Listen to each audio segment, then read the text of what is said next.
السلام علیکم. د نن د ښې خبرې سره زه تاسو ته مخاطبه یم. الله تعالی وایي چې ته په انسان باندې یو پرده واچوه، زه به په تا باندې اویا پردې واچوم. خو موږ مسلمانان په یو بل باندې پردې نه اچوو. موږ وایو مغه چې ښه دغه شي اورې وشرمېږي د خلکو ته په دې ماحول کې بدنام شي، ښه دغه شي. نه، دا د مسلمان شان نه دی. د مسلمان شان خدا دی چې دی به په بل باندې پرده اچوي، دی به د بل هغه چې دی هغه به پټوي، هغه نورو خلکو ته به یې نه ښکاره کوي. هغه ته به یې وایي چې هلکه په تا کې دا کار دی دا مه کوه، خو نور بارۍ به یې نه سپکوي چې هغه سپک نه شي بارۍ. نو موږ له پکار دی چې په دې خبرو عمل وکړو. او ګورئ ملګرو، د اسلام د مسلمان دا غټ پہچان دی چې دی به په بل باندې زړه خوږوي، زړه به پرې ترسوي. نو موږ به لوښه کېږو. بله دا د سهار په منځه کې زه ډېر ګورم چې د سهار په منځه کې یو مقتدي او نور یو ملای او شاته نور مقتدیان نه، صرف یو مقتدي یا دوه مقتدیانې پسې اورئ. نو موږ به څنګه مخکې ته شو؟ موږ به څنګه وایو چې یاره کوپر لاړو، کوپر به ووهو. اورې کوپر داسې نه والی کېږي.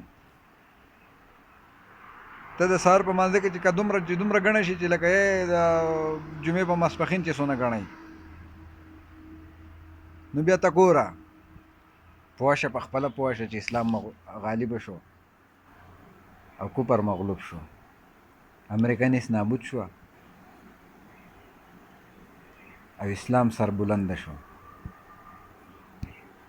موږ له پکار دی په دې خبرو عمل وکړو، د خپل مانځه ډېر اهتمام وکړو، غټ اهتمام وکړو چې یاره خپل مونځ په ټایم باندې وکړو.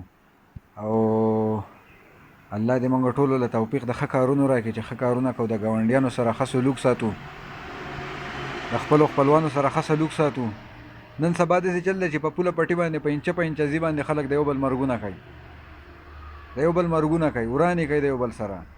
دا انچه ځای دا ته څوک خبر دی؟ کم چې قبر ته لاړ شي د هغه نه تپوس وکړه چې ستا سره به څه چل کېږي هغلته.